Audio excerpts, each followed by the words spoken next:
Bienvenidos y bienvenidas a una nueva emisión de Enfoque Comarcal. En el programa del día de hoy vamos a abordar un tema que está en agenda a nivel nacional, que tiene que ver con las personas con discapacidad. Bueno, por un lado, en lo legislativo, la Ley de Emergencia en Discapacidad, que fue aprobada por ambas cámaras y fue vetada por la Presidencia, todavía está en camino de ser rechazada ese veto y tal vez pueda llegar a ser convertida en ley esta emergencia que garantiza derechos básicos y algunos aumentos para prestadores que acompañan a estas personas.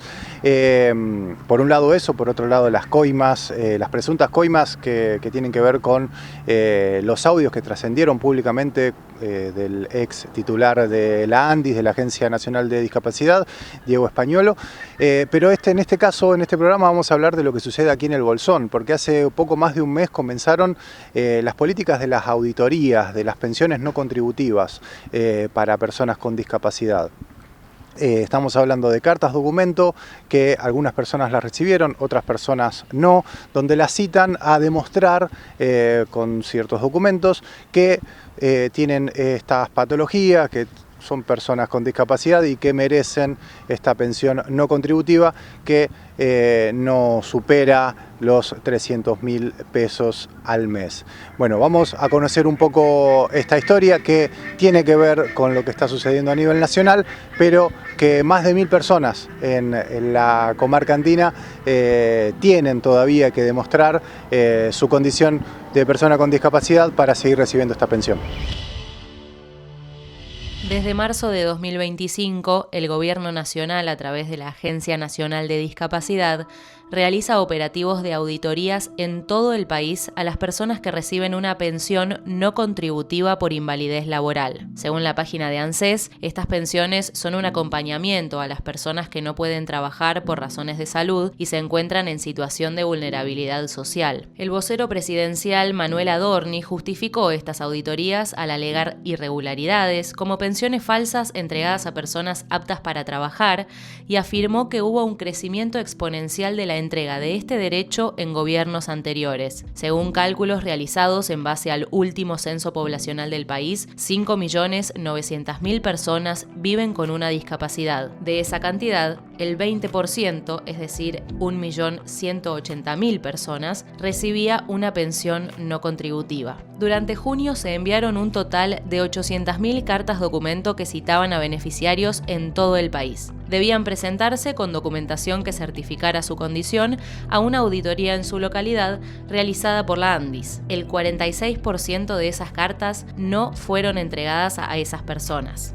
El DNU 843, emitido por el presidente en septiembre del 2024, modificó el marco normativo de las pensiones no contributivas por invalidez laboral. Entre los cambios que se realizaron en relación a esas pensiones se encuentra la modificación de las causas de la suspensión, y precisamente una de ellas es la falta de la entrega de la documentación. La gran mayoría de las pensiones que se están dando de baja tiene que ver con que las personas que recibían la pensión no se enteraron de que tenían que demostrar que tienen una discapacidad para cobrar la ayuda. Una ayuda cuyo monto va de los 270 a los 300.000 pesos por mes. Es una suma muy baja que no solo no cubre un salario real de personas que no pueden trabajar, sino que tampoco les permite afrontar costos de terapias y medicamentos que son vitales para su supervivencia. Por ejemplo, a un señor mayor que vive en Buenos Aires, que fue registrado en las noticias esta semana, es inquilino y le falta una pierna. Le suspendieron la asistencia y exigieron ratificar su condición con un médico del Hospital Argerich,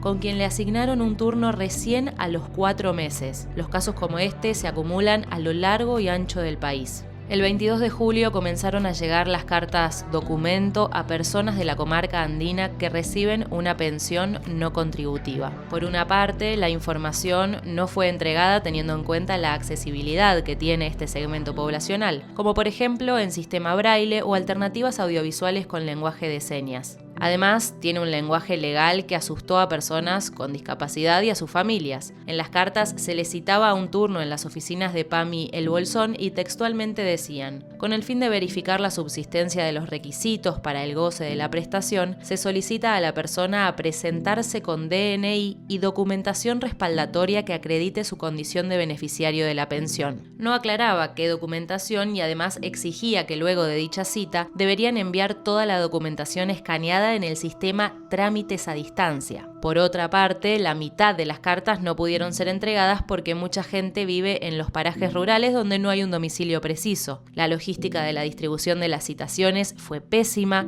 sin consultar a las instituciones y organizaciones locales que pudieran agilizar este tipo de trámites localizando a la persona y acompañándola en los pasos a seguir. La carta documento que recibieron estas personas está firmada por Diego Spagnuolo, exdirector de la Agencia Nacional de Discapacidad. Estamos a fines de agosto del año 2025 y seguro esta semana escuchaste ese apellido más de una vez en las noticias. Es que Spagnuolo fue miembro fundador de La Libertad Avanza allá por el 2021. Hasta el 2023 ejerció como abogado personal de Javier Milei y desde la Asunción fue asiduo visitante de la residencia presidencial. Ingresó 38 veces a la Quinta de Olivos, la mayoría de las veces a la noche. Por ejemplo, el 10 de noviembre de 2024, durante 2 horas, coincidió con Mauricio Novelli, empresario del mundo cripto que conectó a Milei con Hayden Davis, el creador de la estafa Libra. Sin embargo, se conoce más de él ahora porque lo desplazaron de la dirección ejecutiva de Andis después de que ya se hicieran 110.000 suspensiones de pensiones y después de que se filtraran grabaciones de hace un año, donde Spagnuolo señala un presunto pago de coimas en la compra de medicamentos, principalmente con la droguería suizo-argentina ligada a la familia Kovalivker, que actuaría como presunta intermediaria en los pagos. Además, en este esquema sobresalen las participaciones de la secretaria general de la presidencia y hermana del presidente, Karina Milei, y a Eduardo Lule Menem, quien se desempeña como subsecretario de Gestión Institucional. Actualmente la causa tramita en el Juzgado Federal a cargo de Sebastián Casanello, quien delegó la investigación en el fiscal federal Franco Picardi. Fue en la mañana del viernes 22 de agosto cuando se dispusieron las primeras medidas de prueba y fueron allanados varios domicilios, la empresa investigada y la Andis. El juez hasta el momento dictó el secreto de sumario. El eco de los audios de Spagnuolo, sin embargo, alcanza otras dependencias conducidas por La Libertad Avanza. Reactivó denuncias dormidas y expuso prácticas que se repiten en distintas provincias: aportes compulsivos, extorsiones y supuestos retornos en delegaciones del PAMI y ANSES. Según pudo saber el diario AR, en menos de 20 meses de gestión de Javier Milei, el organismo dirigido por Esteban Leguizamo firmó con Suizo-Argentina 28 contratos por más de 100.000 millones de pesos. La mayoría se otorgó bajo la modalidad de compulsa abreviada, un procedimiento que acelera compras pero que ahora quedó bajo sospecha. Solo en lo que va del 2025, la droguería sumó 8 adjudicaciones y un contrato cancelado, el último el 22 de agosto, apenas 3 días después de que estallara el caso Spagnuolo. A pesar de haber apartado al funcionario, el gobierno nacional catalogó a los audios como falsos, también negó las acusaciones y atribuye todo a una operación electoral. Comenzamos en este lugar, en el Consejo Deliberante, en lo que se llama el quincho del Consejo, donde en ese espacio las personas que forman parte del Consejo de y para las personas con discapacidad acompañaron y asesoraron a las personas que les llegaron una carta documento, que no sabían bien qué hacer con eso, qué documentación tenían que presentar. Bueno, aquí se las recibió, se las aconsejó, se las acompañó, incluso desde la incertidumbre. Cecilia Helling, parte de este Consejo de Discapacidad, nos cuenta cómo fue desde el minuto cero esta historia de saber que iban a llegar estas cartas, que las cartas muchas no fueron entregadas y luego organizarse para los turnos de más de 1000 personas que fueron auditadas aquí en el Bolsón. Acompañando, creo que es una palabra importante porque es estar a la par de la gente que tenía esta situación o tiene todavía esta situación.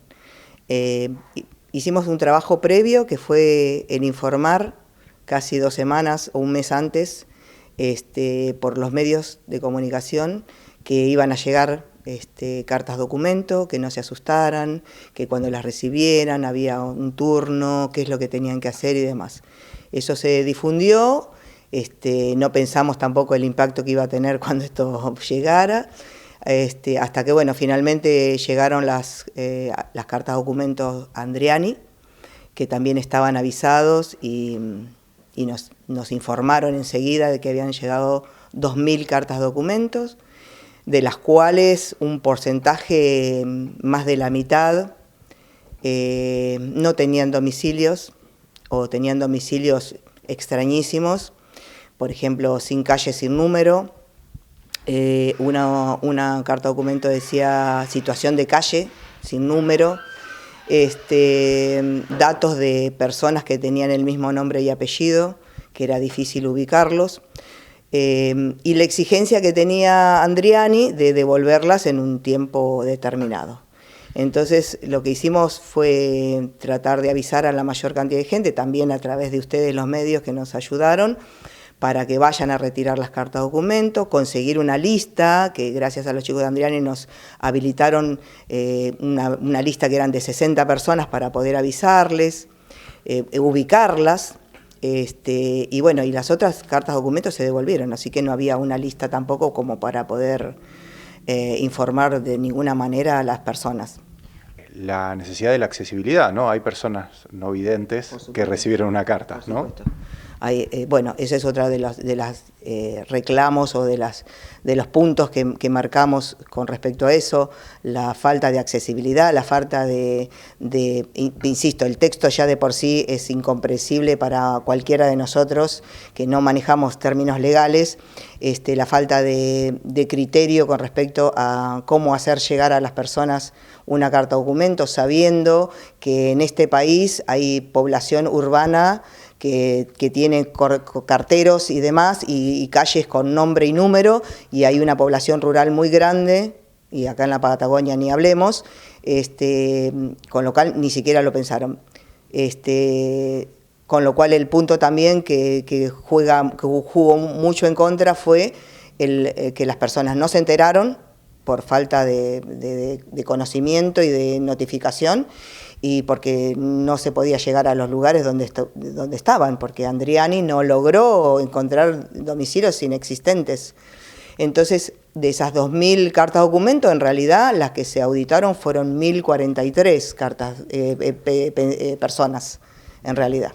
A eso iba, porque hay un listado que luego aparece, pasaron unas 2 semanas que veníamos hablando justamente en Visión Sur, en el noticiero, y aparece un listado de 1.000 en Bolsón o en la comarca, contame ahora si se extiende también a otras localidades, pero de las 2.000 personas que fueron notificadas, solo 1.000 son auditadas, como que hay una contradicción ahí. Mirá, todavía no podemos decodificar esto, pero bueno, si quieren escuchar un poquito cómo fue el proceso, nosotros al ver que las cartas documentos se devolvieron, lo que hicimos fue informar que aunque no hubiesen recibido la carta documento, personas que tuvieran pensión se acercaran acá a nosotros, compañeras del Consejo, a tomarles nosotros los datos y tratar de nosotros sacar los turnos. Ahora, las personas empezaron a realizar estos trámites, acompañados por ustedes, tuvieron que ir al hospital a renovar ciertos certificados, bueno, documentación que certifique que tiene una discapacidad para esta pensión, y empezaron a asistir a PAMI para ir al turno citado en esta carta documento. Ahí no termina solamente, claro, ¿no? Porque digo, en todo este proceso de que nosotros ya habíamos hecho un trabajo previo con el hospital, con las salitas, con las juntas vecinales, para ir informando sobre todo esto, por eso fue un trabajo, si querés, maravilloso, muy comunitario, integral, así entre todas las instituciones y personas de la comunidad. Lo que hacíamos es que hicieran el certificado médico actualizado, porque sí teníamos la cartilla de cómo se hacen las auditorías, que ya la habíamos impreso y la sabíamos de memoria, teníamos todos los datos de los mails a dónde mandar, les pedimos que empiecen a ir a sacar turnos al médico para tener el certificado médico actualizado, que es lo que piden, y el DNI, y que esperaran que nosotros los íbamos a llamar por teléfono. Cuando llega el día 18 que empiezan las auditorías, por supuesto a las 8 de la mañana estábamos ahí, empezaban a las 9 las auditorías, sabíamos de algunas personas porque habían recibido carta documento, entonces sabíamos que había turnos a las 9, o sea, íbamos decodificando un poco eso, y cuando hablamos con la gente que atiende en Andis, que son administrativos, muy amables, nos dijeron, yo tengo una lista, buenísimo, ya se las doy.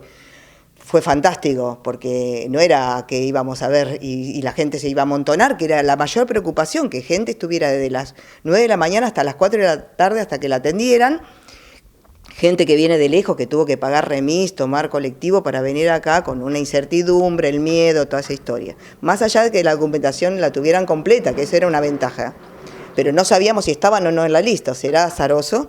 Bueno, esta chica Paz, que es administrativa, nos dio la lista, la imprimimos y empezamos uno por uno a marcar a los que teníamos acá y a llamarlos. Mira, tenés turno tal día, a tal hora, y tratar a través de las juntas vecinales, las iglesias, las salitas de las salitas sanitarias, el hospital, desarrollo social del hospital, salud mental, a buscar a la gente. Y en realidad en esta lista, en este cuaderno de tantas listas, en realidad son 1034 personas las que son auditadas. Bien, ahí ya, ahora ahí no sé qué pasó. ¿Qué pasó de 2000 a 1000? Explico esto también, que es importante. También dentro de esas 2000 cartas documentos y también dentro de esta lista de las 1034 auditorías, hay gente de Maitén, de Puyén, del Hoyo y del Lago Puelo. Entonces también nosotros hicimos el NIPLE con Desarrollo Social del Lago Puelo, le mandamos la lista. Con el Maitén le mandamos la lista, con el Hoyo mandamos la lista para que ellos buscaran también a su gente. De hecho, del Hoyo los han traído en colectivo a todos, ¿entendés? O sea, fue un trabajo comarcal muy interesante, muy gratificante, porque había recepción inmediata de la gente que estaba tan preocupada como nosotros y que no tenían ni idea lo que pasaba ni cómo encontrar en zona rural una persona, no sé, nepuyena en el campo, ir a buscarla y traerla. Nosotros, hoy hablando con la gente de PAMI, porque nosotros seguimos yendo y acompañando gente además para que llegaran, porque eran de lugares lejos, así que hicimos ese trabajo también de acompañamiento, de buscar gente en domicilios. Hoy, a día miércoles, las auditorías terminan el viernes a la tarde. Hemos logrado, digo logrado porque si no hubiese podido ser, que el 70% de las personas que están en la lista fueran. Y nos contaba el muchacho del administrativo de acá de la Andis, que por ejemplo en Jacobasi no fue nadie, porque no se enteraron nunca.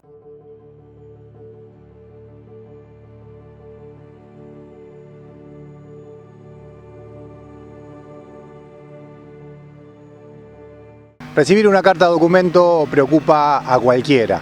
Bueno, y si tiene que ver con la posible quita, suspensión de una pensión, de un derecho a una persona con discapacidad, me imagino que esa preocupación aumenta. Vamos a conocer un caso de los más de 1000 en la comarca andina. Karina es hermana de Pamela, ellas recibieron la carta y bueno, comenzaron este trámite de las auditorías de las pensiones no contributivas aquí en el Bolsón. Sí, yo estoy a cargo de mi hermana, en realidad me encargo de la parte toda administrativa de mi hermana, somos la familia que la acompañamos. Y sí, nos llegó el aviso de la auditoría médica a través de Ceci, que está en el Consejo de Discapacidad, de AFIDA. Inmediatamente yo me fui a Andriani, porque en principio era como están en Andriani, hay que retirarlas ahí, pero cuando yo llegué allá la tenía el cartero encima, así que la llevó el cartero al domicilio de mi hermana. Y al principio yo la recibí, estaba tranquila, pero después fue como un poco de preocupación empezó, ¿viste? Y entre las familias de AFIDA empezamos las gestiones de qué hay que hacer, a dónde, cómo. La pregunta era si era médico privado el que tenía que hacer la historia clínica, médico público, empezamos a averiguar cómo sacar los turnos, bueno, nada, fuimos entre todos ahí apoyándonos. Si podía ser un médico generalista, un médico tenía que ser clínico específicamente, y finalmente, bueno, sacamos el turno, muchas familias fuimos el mismo día a sacar el turno y hicimos la historia clínica, ¿no? Con eso esperarás que llegue el momento de presentar los papeles en la auditoría, que PAME tenía el 26 de agosto, y bueno, con otra prima, también más cerca, próximas a la fecha, que tuvo el 21, la auditoría, le digo, andá, por favor, y contame después cómo es la dinámica del turno de la auditoría en sí. Bueno, justo mi prima tenía el turno tarde y era larga la espera, ella tuvo que esperar 2 horas, así que bueno, nosotros teníamos a la mañana, así que fuimos a primera hora y para nosotras fue fácil porque fuimos las primeras así en atendernos. Justo antes de nosotras había otra familia y les rebotaron, digamos, porque les faltaba la fecha del último informe, entonces bueno, tuvieron que ir hasta el hospital y ahí perdí yo el seguimiento. Y nosotros presentamos todo, muy amable, la doctora, agradable, digamos, buen trato, todo, y después de eso fuimos al ANSES a pedir el turno para presentar toda la documentación que, bueno, nosotras optamos por hacerlo vía papel, digamos, y a través del ANSES. No lo vamos a cargar por la web, lo vamos a hacer a través del ANSES directamente. ¿Qué pensás que tengan que demostrar otra vez, ¿no? Porque estos trámites imagino que ya lo hicieron para poder tramitar la pensión y cobrar bueno, un derecho, ¿no? Que es una pensión no contributiva. Sí, justamente esto es, yo acompañé a mi hermana específicamente en los trámites de hace 5 años casi, después de que falleció nuestra mamá, así que es como volver a decir, mi mamá empezó con estos trámites en el 98 prácticamente, porque Pame tiene la pensión hace muchos años.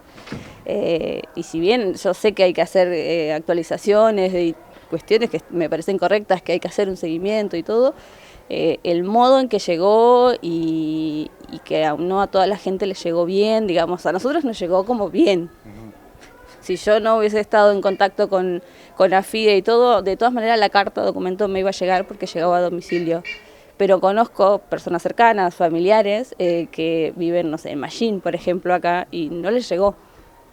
Y tuvieron que ir a ver ahí al PAMI, a ver si estaban en el listado, digamos, y no tenían comunicación, otra forma de comunicación, que eso me parece como que está muy mal, digamos, porque acá no es que todos los domicilios son con calle y altura exacto, digamos. Entonces, eso está pésimo. Y esas personas pueden perder un ingreso que tampoco es muy importante, ¿no? Pero o sea, a ver, asuma una economía, sobre todo para personas que no pueden realizar un trabajo, ¿no? Claro, exactamente. Sí, la pensión no es que cobra mucha plata, digamos, no supera los 300.000 pesos. No sé si mi hermana cobra 200 y algo, creo. Nos ayuda a nosotros un montón y también nos ayuda en que esa plata es de ella, digamos, y mi hermana, por ejemplo, en el caso nuestro, no es que yo le doy plata de mi bolsa, ella sabe que tiene su plata y con esa plata ella hace sus compras, y para mi hermana eso es parte de trabajar la independencia de Pamela, y es fundamental, digamos, y para otras personas mucho más, digamos. Pamela no mantiene su casa con eso, porque tiene toda una estructura familiar que la sostiene, pero si no la tuviera, sé que hay gente que está en esa situación, que es con la que viven. ¿Qué pensás de las noticias que llegan? Bueno, hace 2 semanas está circulando estos audios que hablan de la corrupción en relación... A ver, quien firma la carta que les llegó a ustedes es esta persona que habla español, el exdirector de Andis. Bueno, ¿qué pensás con todos estos trámites que tuvieron que hacer para comprobar y que esta gente esté involucrada por lo menos en sospechas de coimas, ¿no? Sí. Me parece como una falta de respeto atroz, me parece como terrible mover a toda la población, a todo el colectivo de discapacidad para justificar su discapacidad, digamos. Quizás hay discapacidades que no son visibles, pero me parece como sumamente poco humano, de lo bueno de lo humano, ¿no?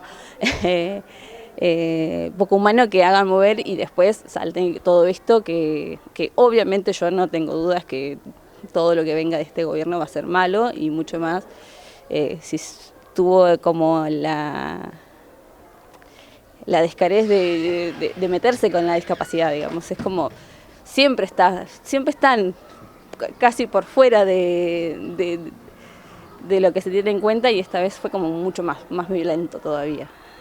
Teniendo en cuenta también que en el Senado se está tratando la emergencia en discapacidad, en realidad el rechazo del gobierno, ¿no? Porque la ley ya salió de las 2 cámaras y una de los ítems de la ley habla de la transparencia, ¿no? Qué paradoja.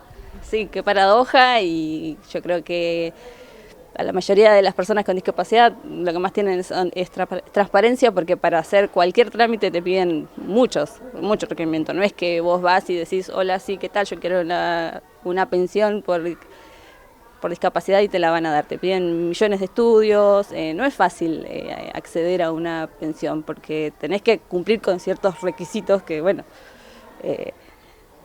y que esto te haga hacer todo esto me parece nefasto, me parece. Volviendo al trámite, ustedes no terminaron todavía, o sea, tienen que ir a ANSES, presentar y todavía eso se tiene que evaluar, digamos. Están como todavía, no es, che, cumplimos con todo y nos quedamos tranquilos.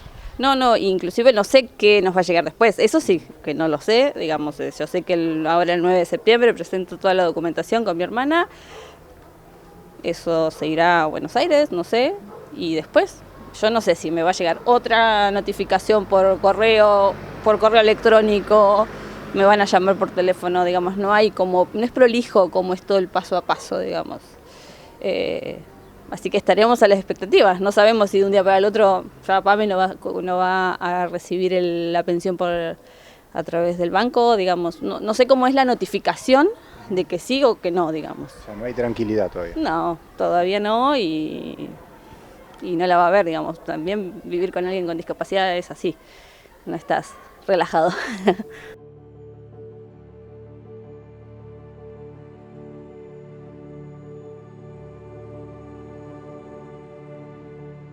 Una vez que las personas recibieron la carta documento donde Andis les comunicaba que su pensión iba a ser auditada, les pedían que preparen cierta documentación, entre ellas certificados médicos que certifiquen, valga la redundancia, su condición de persona con discapacidad.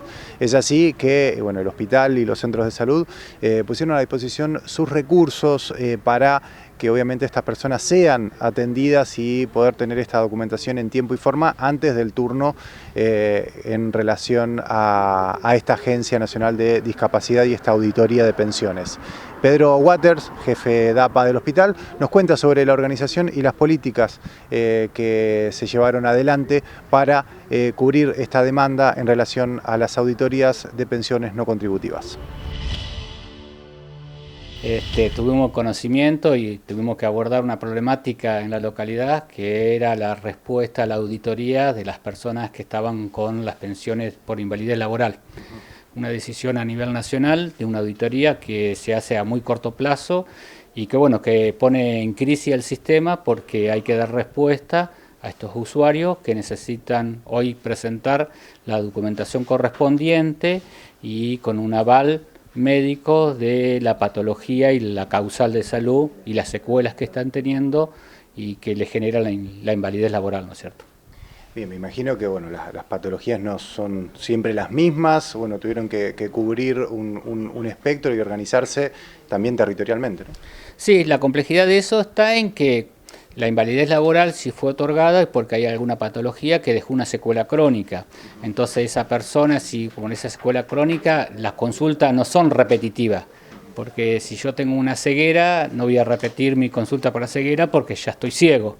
Entonces, pero hoy a esa persona ciega le obligan a que concurran a un médico y que un médico le certifique que tiene esa ceguera.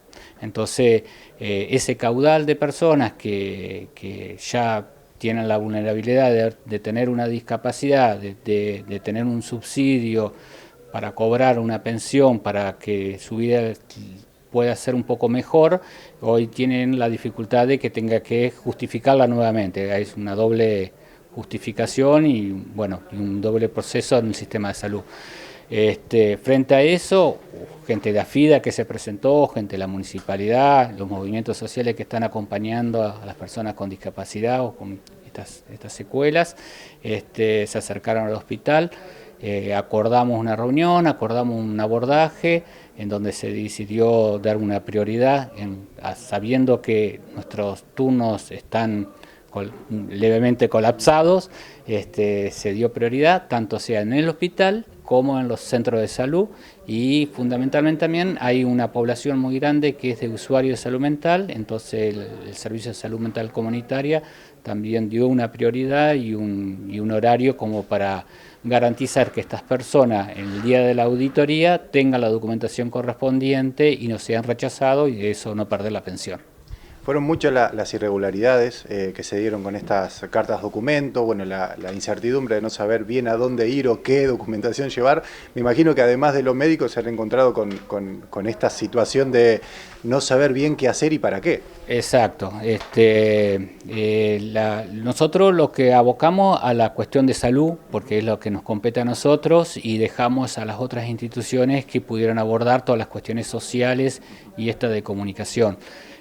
Por eso se juntaron en el quincho ahí del Consejo Deliberante y esos espacios fue muy bueno. Y por otro lado la articulación que se pudo ir haciendo con el ANSES también para agilizar estas cuestiones. En lo que respecta a salud, la preocupación o la dificultad que tuvimos es que hay patologías crónicas que las personas no consultaron más porque, repetir, no tenían necesidad sobre esa causal de salud su reconsulta. Entonces hubo que mirar historias clínicas y reevaluar estas cuestiones para dar la certificación. Ahora veremos si la certificación que se entregue, la documentación, es la correcta, porque por un lado está el médico auditor como primera instancia y después esas personas tienen que subir a una plataforma toda la documentación y después, en tercer momento, encontrarán si todavía van a seguir percibiendo esa pensión o no. ¿Al día de hoy se están recibiendo personas que vienen por este tema? Sí, estamos cotidianamente y algunas personas que, como vos bien lo dijiste, como hubo una irregularidad, tanto sean los domicilios, la capacidad de entrega de esta carta de documento por el poco corto plazo que se pedía, concurran diciendo mañana o pasado tengo el médico auditor y ahí se articula mesa de entrada con algunos efectores, tanto acá en el hospital o los centros de salud, y tratamos de agilizarlo. El hospital dio como prioridad esto, creemos que es un derecho y este derecho por lo menos tratamos de garantizarlo dentro de las limitaciones que estamos teniendo, por supuesto.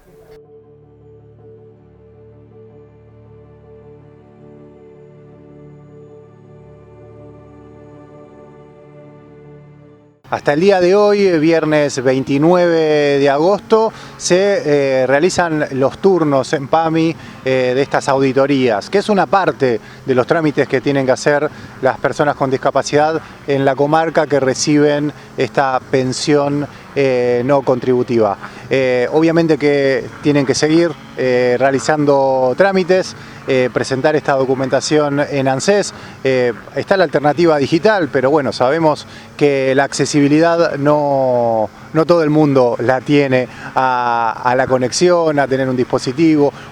Fueron muchísimas las trabas, la falta de accesibilidad, la falta de políticas que consideran la accesibilidad para personas con discapacidad en estas auditorías que se están haciendo en todo el país. Aquí en el Bolsón, en la comarca, contó con un montón de personas que pudieron de alguna manera acompañar, sí, lo decía Cecilia Helin, acompañar en una situación de preocupación, en una situación de vulnerabilidad. También hablamos de que la economía no es la mejor para ninguno ni ninguna en este momento.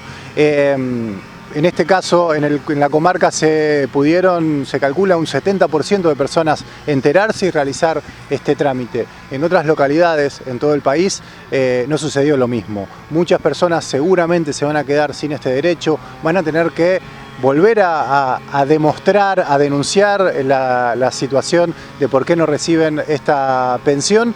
Y eso obviamente lo van a hacer sin este ingreso. Son muchísimas las irregularidades que vamos a seguir cubriendo y mostrándote en la pantalla de COP TV y tal vez en Enfoque Comarcal, ¿por qué no? Nos encontraremos el próximo viernes, como siempre, a partir de las 21 por COP TV.